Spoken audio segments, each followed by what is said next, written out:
The late afternoon sun cast long shadows across the parking lot of Rosie's Diner, a humble establishment nestled along Route 66 in the small town of Barstow, California. The neon sign flickered with a soft buzz, its glow barely visible against the fading daylight. Inside, the smell of fresh coffee and homemade apple pie filled the air, mixing with the quiet conversations of locals who had made this place their second home for decades. At the counter sat Marcus Ironside Thompson, a broad-shouldered man in his early 50s with silver streaks running through his dark hair. His weathered leather vest bore patches that told stories of 30 years on the road, countless miles of asphalt, and a brotherhood forged in loyalty and service. Marcus was the president of the Iron Guardians Motorcycle Club, a group of veterans and first responders who had dedicated their lives to protecting their community. Every Saturday, they gathered at Rosie's for their weekly meeting, discussing charity rides, veteran support programs, and community outreach initiatives. The bell above the door chimed as 3 more members entered. Jake Wrench Patterson, a former Army mechanic who could rebuild any engine blindfolded, slid onto the stool next to Marcus.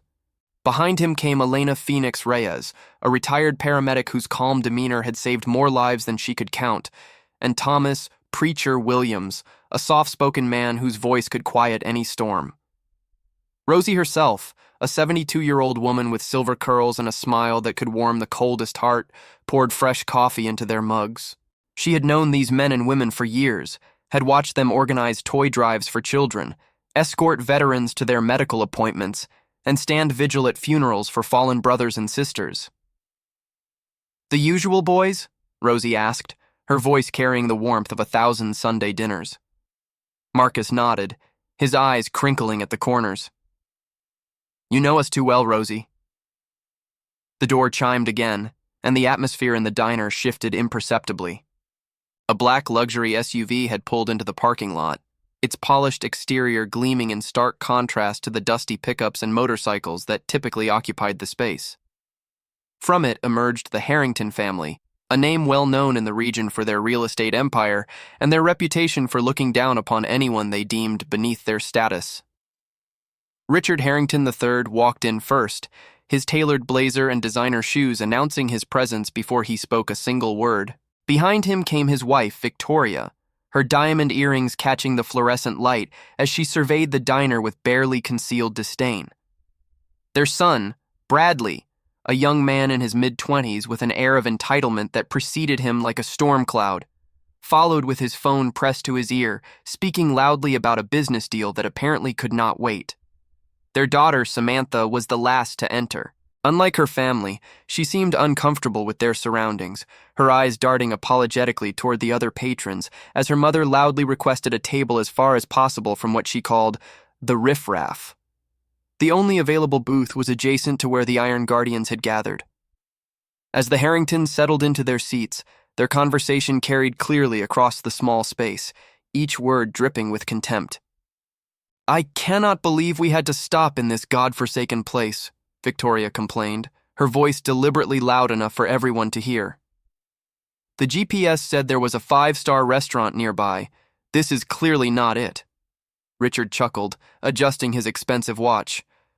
"Sometimes one must endure hardship, dear. Think of it as a cultural experience, observing how the other half lives." Bradley had finally ended his call and was now scrolling through his phone with visible boredom. "Did you see those motorcycles outside? How do people live like that? Probably all criminals. I bet none of them has ever earned an honest dollar in their lives." The words hung in the air like a challenge. At the counter, Marcus felt Jake tense beside him, but he placed a steady hand on his friend's arm. Their code was clear.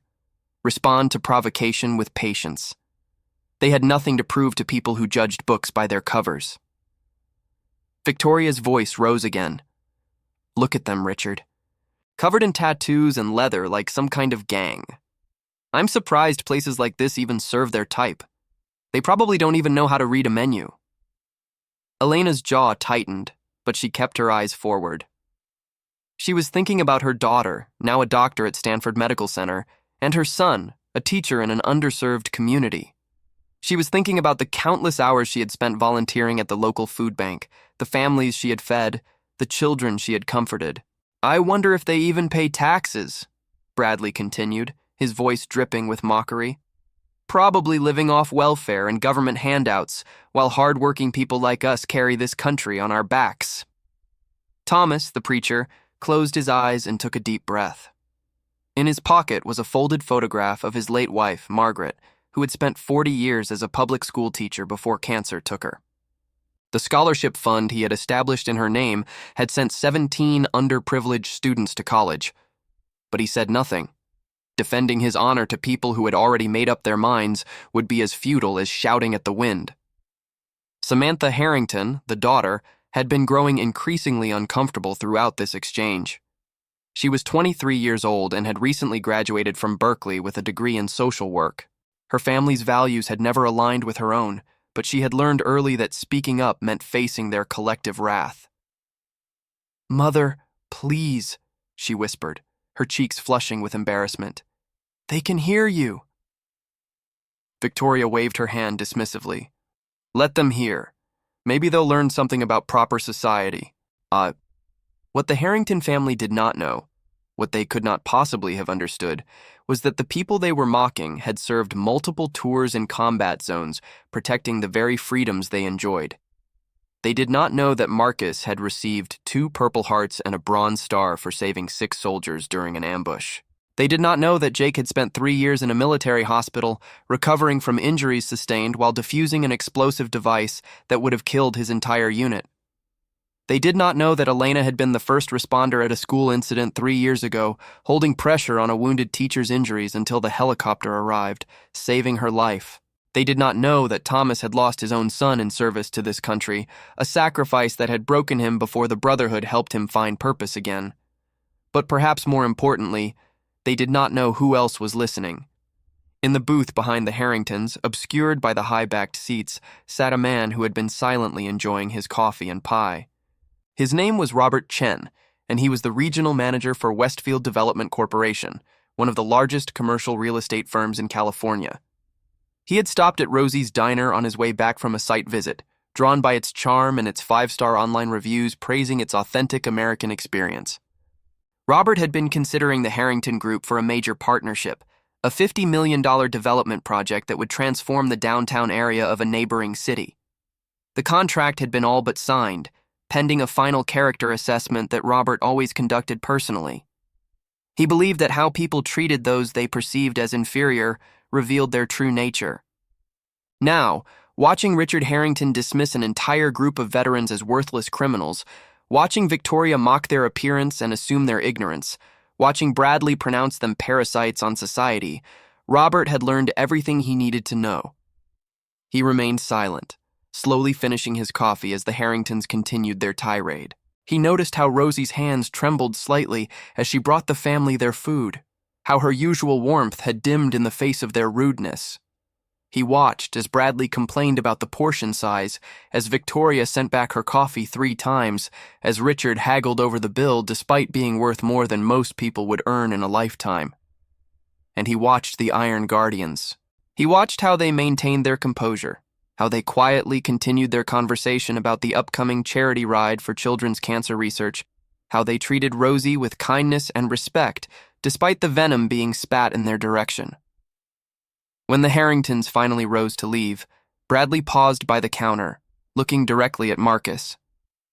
"Nice gang, old man," he said with a smirk. "Maybe get a real job someday."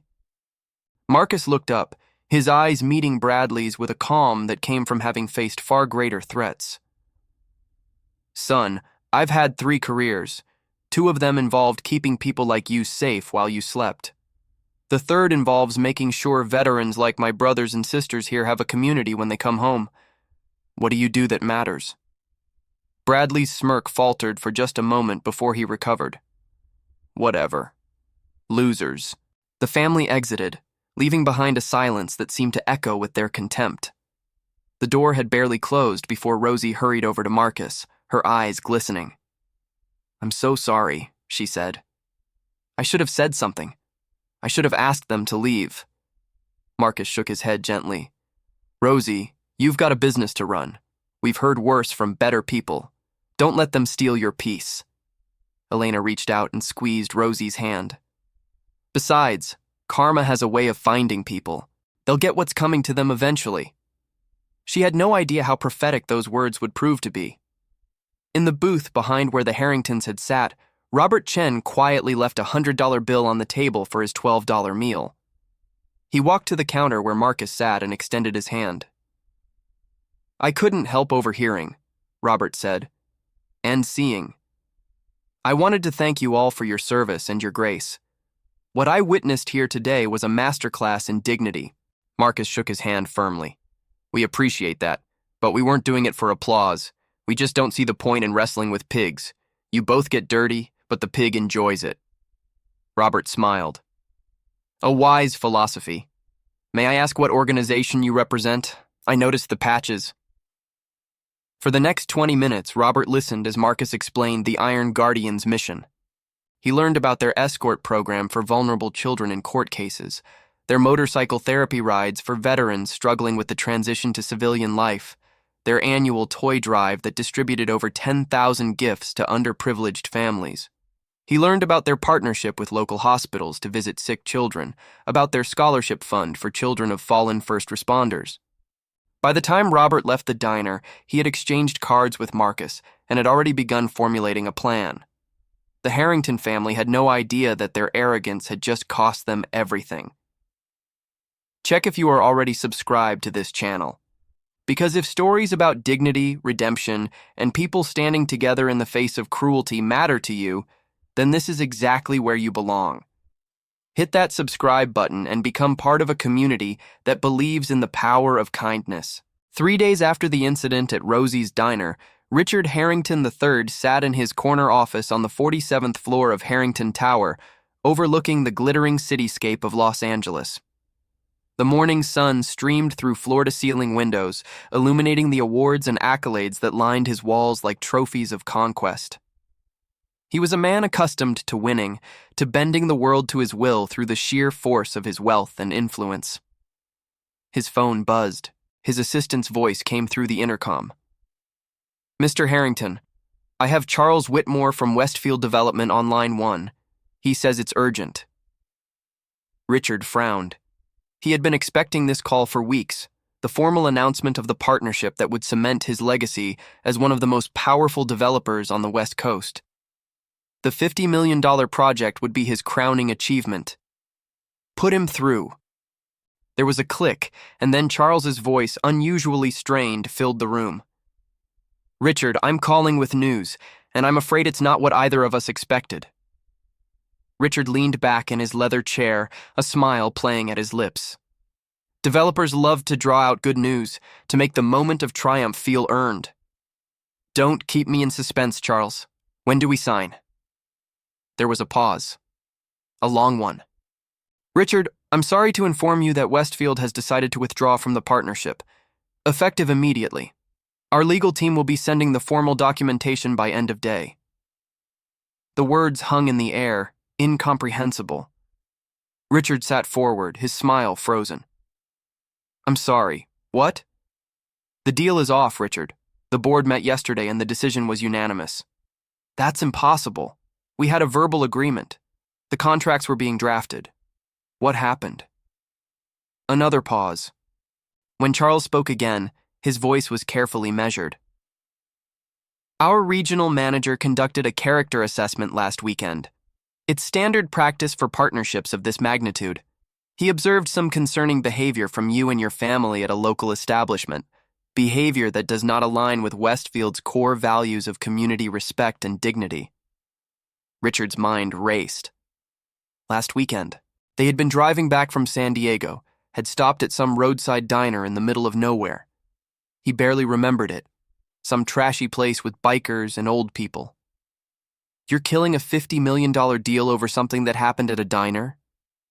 We're declining to partner with individuals whose private behavior contradicts our public mission. Westfield has spent 30 years building a reputation for community investment and respect. We can't risk that association. I'm sorry, Richard. The decision is final. The line went dead. Richard sat motionless for a full minute, the phone still pressed to his ear. Then, slowly, he set it down and pressed the intercom. "Get me the number for Westfield's regional manager. Now." But Robert Chen had already anticipated this call. When Richard finally reached him, Robert was polite but immovable. "Mr. Harrington, I was present at Rosie's diner on Saturday afternoon. I witnessed your family mock and demean a group of decorated military veterans, first responders, and community volunteers. I heard your wife refer to them as riffraff. I heard your son call them criminals living on welfare. I watched you haggle over a bill while wearing a watch worth more than most of those veterans earn in a year." Richard sputtered. "Those were just bikers. Tattoos and leather jackets. How was I supposed to know?" "That's precisely the point, Mr. Harrington. You judge them on appearance alone. You assumed the worst because of how they looked. And in doing so, you insulted people who have sacrificed more for this country than most of us ever will. The president of that club has 2 Purple Hearts. The woman at the counter has saved more lives than you will ever know. The man they call Preacher started a scholarship fund in his late wife's name. These are pillars of their community, and your family treated them like garbage. I'll apologize. We can fix this. This isn't about an apology, Mr. Harrington. This is about character, and character isn't revealed by how you treat your equals. It's revealed by how you treat those you perceive to have less power than you. Westfield has seen enough." The call ended, and Richard Harrington sat alone in his empire of glass and steel, feeling something he had not felt in decades: genuine fear. Word traveled fast in the business world. By the end of the week, 3 other major firms had quietly distanced themselves from the Harrington Group. A planned merger with a hotel chain fell through. An investment group rescinded their offer. A city council that had been considering a Harrington proposal for a new development suddenly found reasons for delay. Richard could not understand it. He had always been aggressive, always been dismissive of those he considered beneath him. It had never cost him before. Why was this different? The answer came from an unlikely source. Victoria Harrington had been scrolling through social media when she found the video. Someone at the diner had been recording on their phone, capturing the entire exchange. The video had been posted to a local community page and had already garnered thousands of views and hundreds of comments. "Oh my God," Victoria whispered, her face draining of color.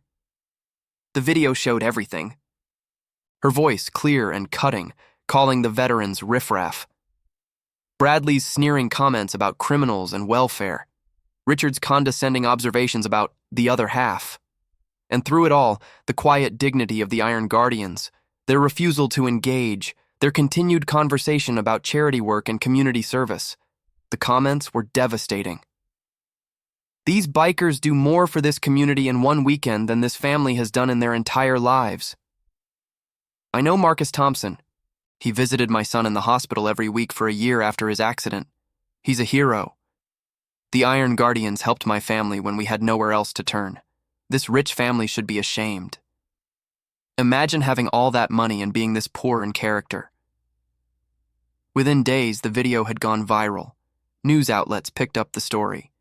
The contrast was irresistible. A wealthy family mocking volunteers who had dedicated their lives to service, all while assuming they were worthless. The narrative wrote itself.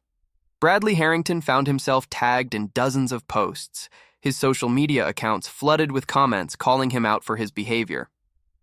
The startup he had been planning to launch suddenly lost all its potential investors. His friends, most of them wealthy heirs like himself, quietly distanced themselves, not wanting to be associated with the backlash. Victoria's charity, a vanity project she had used primarily for social climbing and tax deductions, was suddenly scrutinized. Donors withdrew. Events were canceled. The board, composed of society wives who cared deeply about public perception, asked for her resignation. Even Harrington Tower felt the effects. Tenants began to quietly inquire about breaking their leases. 2 restaurants on the ground floor announced they would not be renewing. The building's reputation, carefully cultivated over decades, was eroding by the day.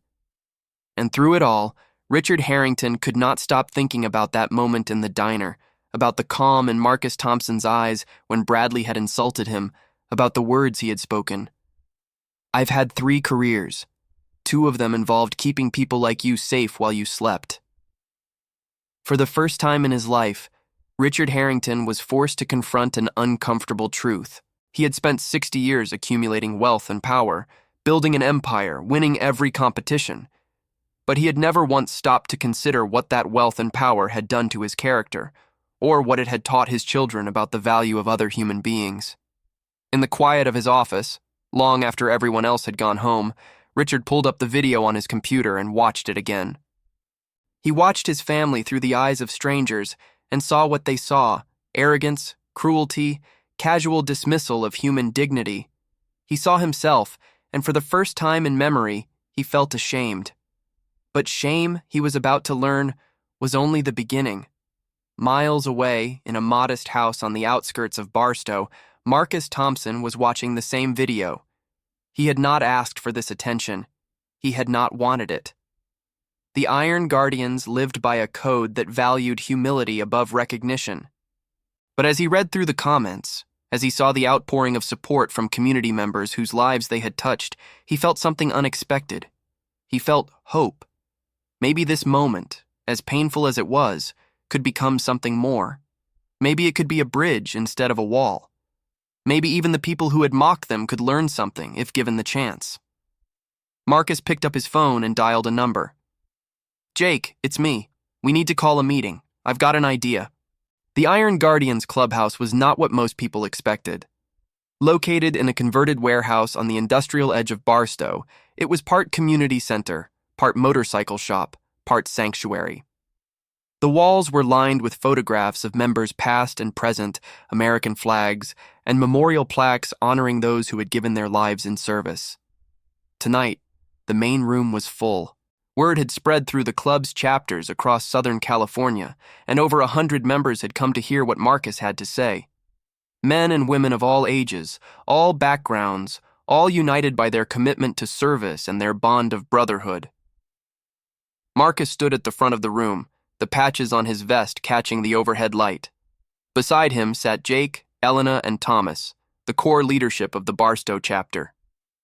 "Brothers and sisters," Marcus began, his voice carrying the weight of 30 years of leadership, "you've all seen the video, you've all heard what was said about us, and I know many of you are angry.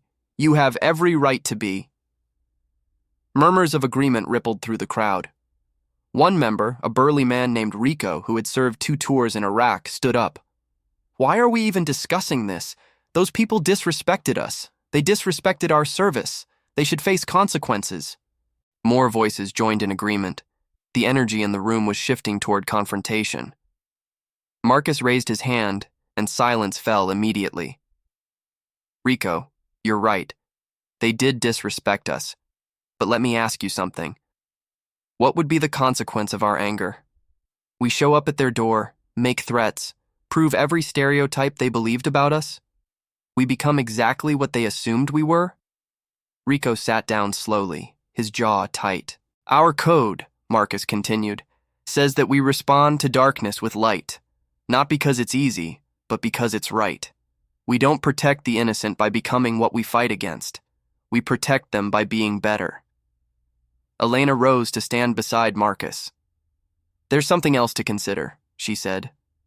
"The Harrington's daughter, Samantha. I've been doing some research. She's a social worker, graduated from Berkeley, works with foster children and families in crisis.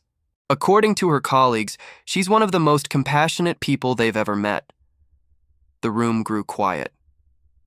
"She tried to stop them," Elena continued. "In the video, you can see her pleading with her mother to stop. She was the only one who seemed to understand how wrong their behavior was." Thomas, the preacher, spoke next. His voice was soft but carried to every corner of the room. "I've been praying on this, asking for guidance, and what I keep coming back to is this: redemption isn't just for the redeemed, it's for all of us. When we help someone find their way back to decency, we affirm our own humanity." Marcus nodded. "Which brings me to my proposal. I want to reach out to the Harrington family, not to confront them, not to punish them, but to invite them, to show them who we really are, to give them the chance to see beyond their assumptions." The room erupted in protests. This was too much. Why reward bad behavior with kindness? Why extend a hand to people who had spit on them? But Marcus waited, patient as stone, until the noise subsided. "Let me tell you a story," he said. 32 years ago, I came home from my second tour. I was angry, broken, couldn't hold a job. I saw enemies everywhere. One night, I got into an altercation outside a bar, nearly hurt someone badly. The man I confronted could have called the police, could have had me arrested. Instead, he sat down next to me on the curb and asked me what was wrong. Marcus's voice softened with memory. That man was a biker. His name was Gerald Ghost Morrison, the founder of the Iron Guardians. He spent 3 hours listening to me that night. He didn't judge me for what I'd almost done. He saw past my anger to the wounded soldier underneath, and he invited me to a meeting the next day. Marcus looked around the room at faces he loved like family. Ghost saved my life. Not through force, not through punishment, but through understanding. He gave me a chance to become who I was meant to be, and now I'm asking us to do the same for someone else. Maybe they don't deserve it. Maybe they'll reject it. But that's not the point. The point is who we choose to be. The room was silent. Then, slowly, Thomas began to clap. Elena joined him. Jake, after a moment's hesitation, added his applause. One by one, the Iron Guardians rose to their feet, their decision made. They would extend an invitation. They would choose light. Marcus, his eyes shining, looked at his brothers and sisters. Then we're agreed. Tomorrow I'll make the call. Watching this story, you feel it too, don't you? That pull towards something greater than anger. If this moment moved you, leave a comment right now saying, "Light always wins." Let us know you believe that redemption is possible, even for those who seem furthest from it. Samantha Harrington had not slept well in days. The fallout from the diner incident had consumed her family like wildfire, and she found herself trapped between loyalty and conscience. She had always known her parents were flawed. Their wealth had insulated them from consequences, had allowed them to treat the world as a personal kingdom where everyone else was merely a subject. But she had never seen it so starkly, never had it reflected back at her through the eyes of strangers on the internet. The comments were brutal, but they were also true. Her family had behaved abominably, and no amount of rationalization could change that fact. She was sitting in her apartment in Los Angeles, a modest one-bedroom she had insisted on paying for herself despite her family's wealth, when her phone rang. The number was unfamiliar. "Hello? Is this Samantha Harrington?" "Yes, who is this?" "My name is Marcus Thompson. I'm the president of the Iron Guardians Motorcycle Club. I believe you met some of my members at Rosie's Diner last Saturday." Samantha's heart stopped. She had been dreading this call, expecting threats, demands, perhaps even legal action. Instead, the voice on the other end was calm and kind. "Mr. Thompson, I want you to know how deeply sorry I am. What my family said was inexcusable. I tried to stop them, but I should have done more. I should have—" "Miss Harrington, please. I'm not calling to hear an apology. I'm calling to extend an invitation." Samantha blinked. "An invitation?" "Tomorrow is our monthly community day. We serve meals at the local shelter, visit veterans at the VA hospital, and finish with a group ride through the countryside. I'd like to invite you to join us, and, if they're willing, your family as well." The silence stretched between them. Samantha could not process what she was hearing. "Why?" she finally asked. "After what we did, why would you want us there?" Marcus's response was simple. "Because judgment creates walls. Understanding builds bridges. Your family saw us through a lens of prejudice. We'd like to offer them a different perspective." Samantha felt tears prick her eyes. This was not what she had expected. This was not what anyone in her position had a right to expect. "I'll come," she said quietly. "And I'll ask my family. I can't promise they'll agree, but I'll ask." "That's all we can ever do, Miss Harrington. Hope to see you tomorrow." The call ended, and Samantha sat in the gathering dusk of her apartment, the phone still in her hand. For the first time since that awful day at the diner, she felt something other than shame. She felt hope. The next morning, Samantha Harrington arrived at the Iron Guardians clubhouse alone. She had asked her family as promised, but their responses had been predictable. Her father had scoffed. Her mother had been outraged at the presumption. Bradley had laughed and returned to scrolling through his phone. But Samantha was not deterred. She stood at the entrance in simple clothes, her expensive jewelry left at home, feeling more nervous than she had since her first day of social work training. Marcus met her at the door. In person, without the cloud of her family's prejudice, she could see him clearly. A man whose face bore the lines of hardship and wisdom, whose eyes held both sorrow and compassion. "You came alone," he observed, no judgment in his tone.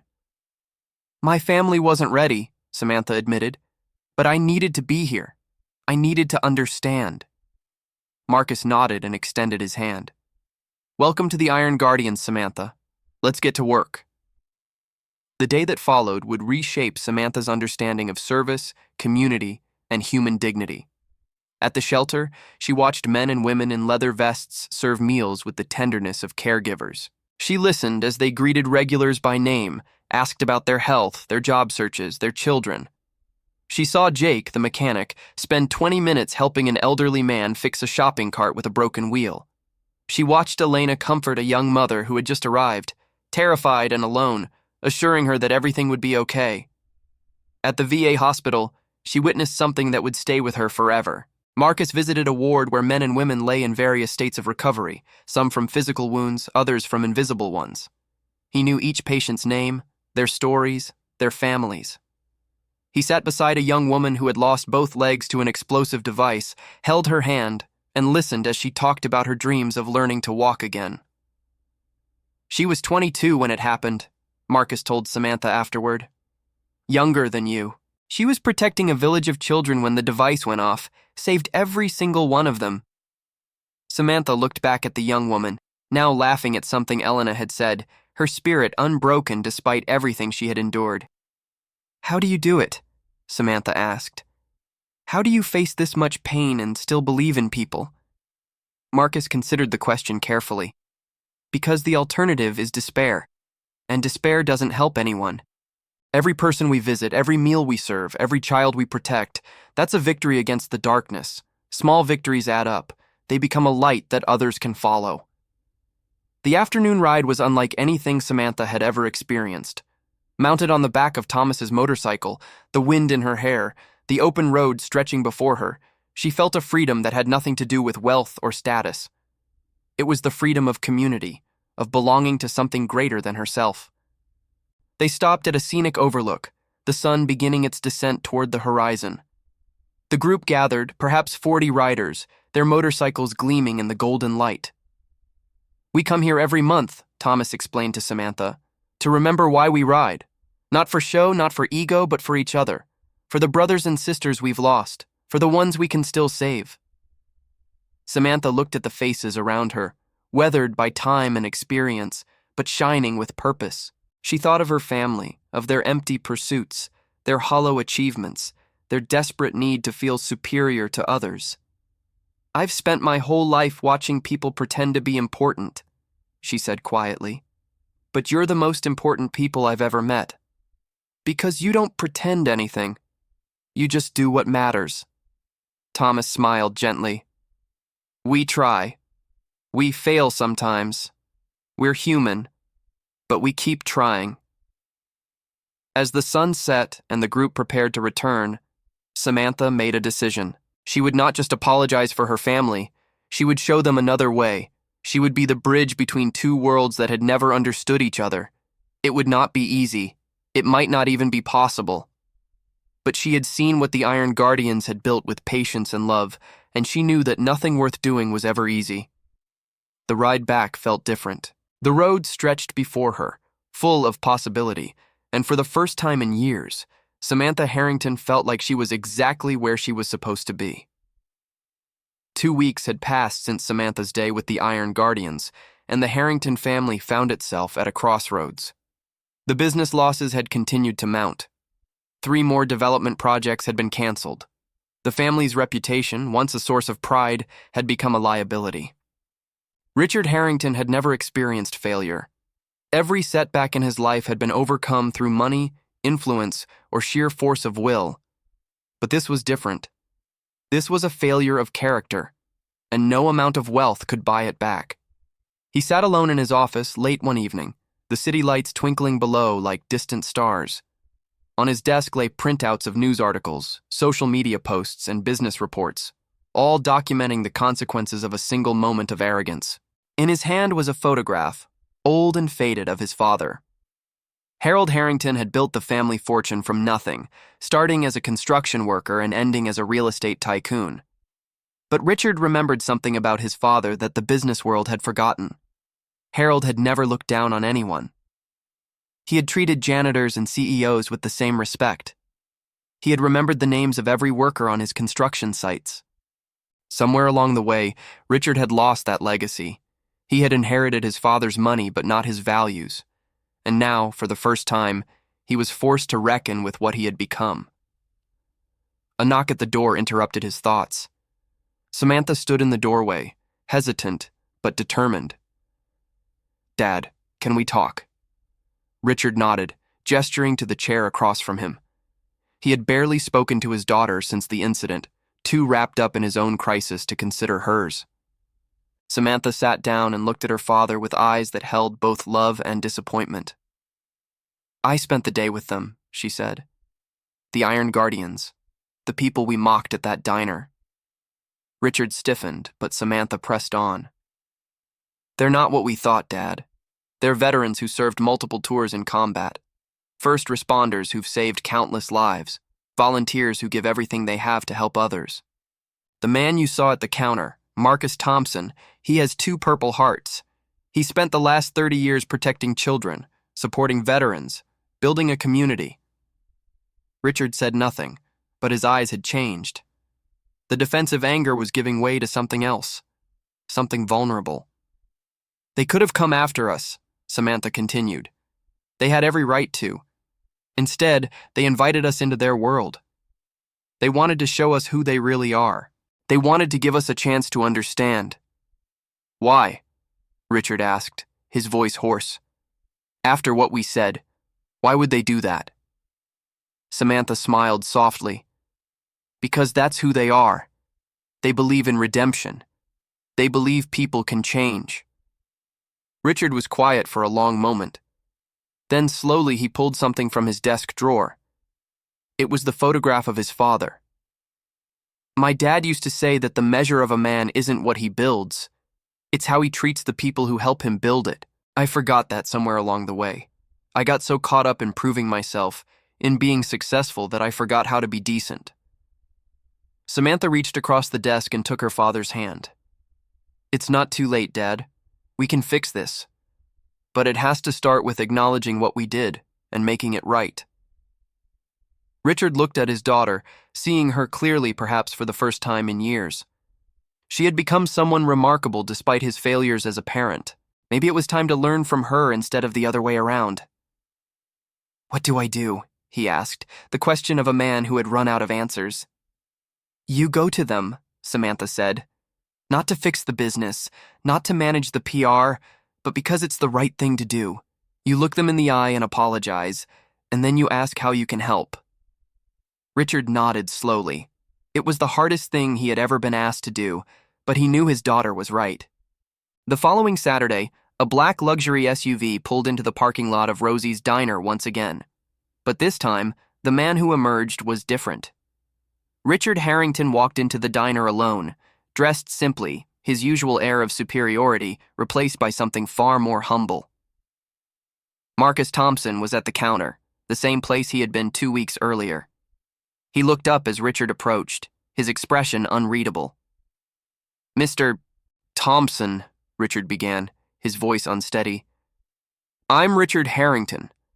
I came to apologize, in person, for everything." The diner had gone quiet. Everyone remembered what had happened here before. They watched, waiting to see what would unfold.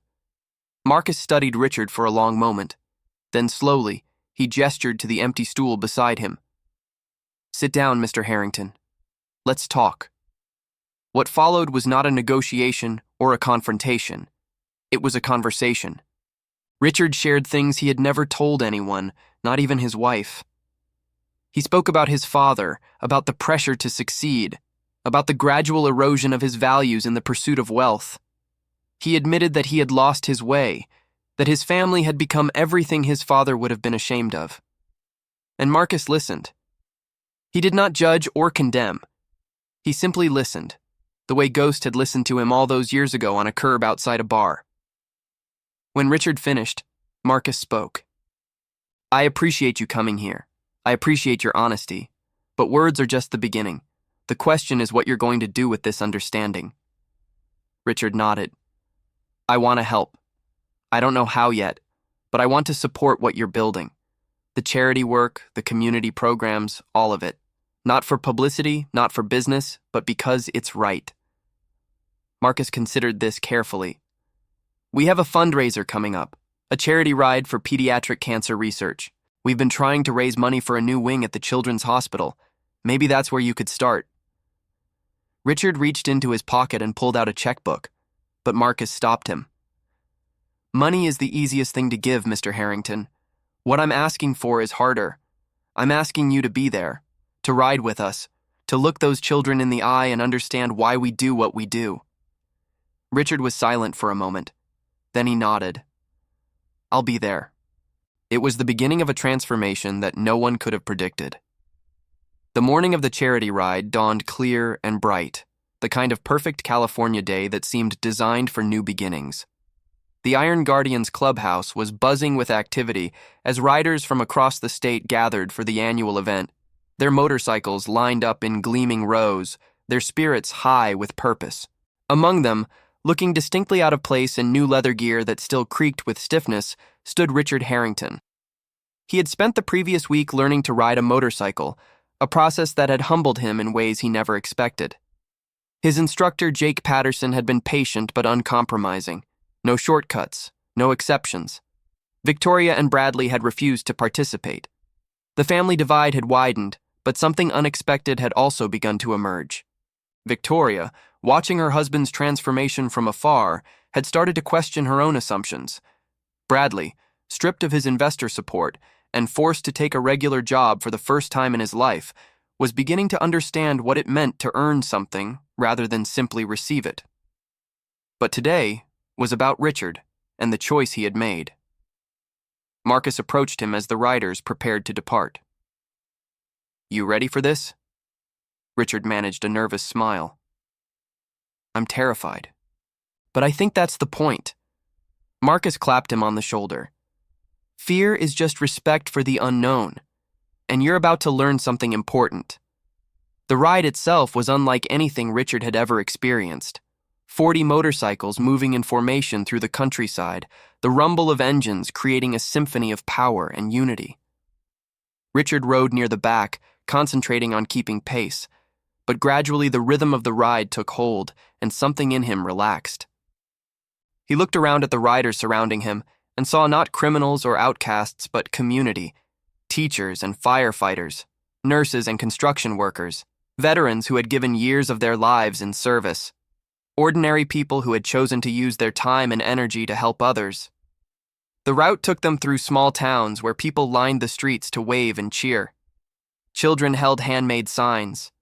Elderly veterans in wheelchairs saluted as they passed. Richard saw tears on faces, smiles of gratitude, hands raised in blessing. And he began to understand. This was not about motorcycles or leather vests or tattoos. This was about connection, about showing up for people who had been forgotten, about proving that they mattered to someone. The destination was the Barstow Children's Medical Center, where the new wing would be built. The riders parked their motorcycles and walked as a group into the hospital, their boots echoing through the halls. Richard had prepared himself for this moment, but nothing could have made it easy. The children they visited were in various stages of treatment, some smiling and energetic despite their circumstances, others too weak to do more than lift a hand in greeting. One child in particular caught Richard's attention. A boy of about 8, his head bare from treatment, sat in a hospital bed surrounded by drawings he had made. Motorcycles. Every single one. "Are you a real biker?" the boy asked Richard, his eyes wide with wonder. Richard knelt beside the bed, his designer instincts stripped away, leaving only the man beneath. I'm learning to be, he said honestly. These people are teaching me. The boy smiled. They're the best. They come every month. They tell me stories about their rides. They promise that when I get better, they'll take me on a ride too. Richard looked at the drawings on the wall. Each one was signed at the bottom, from Tyler, for my friends, the Iron Guardians. These are beautiful, Richard said, his voice thick. Thanks. I want to be an artist when I grow up, and a biker, and maybe a firefighter too. Richard smiled, really smiled, for what felt like the first time in years. I think you can be all of those things, Tyler. I really do. The ceremony that followed was simple but profound. The Iron Guardians presented the hospital with a check for the new wing, funds raised through countless charity rides, bake sales, and community events. But the real gift was the commitment. The promise that they would continue to show up month after month, year after year, for as long as they were needed.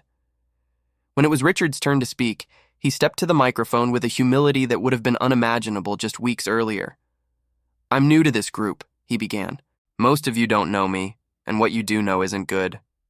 A few weeks ago, I made a terrible mistake. I judged these people without knowing them. I assumed the worst because of how they looked. I was wrong in every way a person can be wrong. The room was silent. Richard continued. These men and women taught me something I should have learned long ago. That character isn't about what you own or how you dress or what people call you. It's about what you do when no one's watching. It's about showing up for people who need you, even when it's hard, especially when it's hard. He paused, looking at Marcus, at Elena, at Thomas, at Jake, at the faces of men and women who had welcomed him despite everything. I can't undo what I said. I can't take back the hurt I caused. But I can promise you this. I'm going to spend the rest of my life trying to be worthy of the second chance you gave me. And I'm going to start by matching whatever you raise this year, dollar for dollar. Because these kids deserve every chance we can give them. The applause that followed was not for his money. It was for his courage, for the humility to admit he was wrong, for the willingness to change.